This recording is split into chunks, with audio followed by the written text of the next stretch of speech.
ದೇವಾದಿದೇವನೇ ರಾಜಾದಿರಾಜನೇ ಕೊಂಡಾಡಿ ವಂದಿಸುವೆ. ಅದ್ಭುತವಾದ ಪ್ರೇಮ ನನ್ನ ಕರ್ತನು ತೋರುವ ದಿವ್ಯ ಪ್ರೇಮ. ಅದ್ಭುತವಾದ ಪ್ರೇಮ ನನ್ನ ಕರ್ತನು ತೋರುವ ದಿವ್ಯ ಪ್ರೇಮ.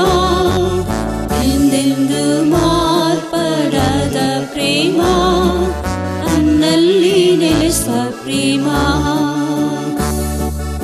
ಎಂದೆಂದು ಮಾರ್ಪಡದ ಪ್ರೇಮ ನನ್ನಲ್ಲಿ ನೆಲೆಸುವ ಪ್ರೇಮ.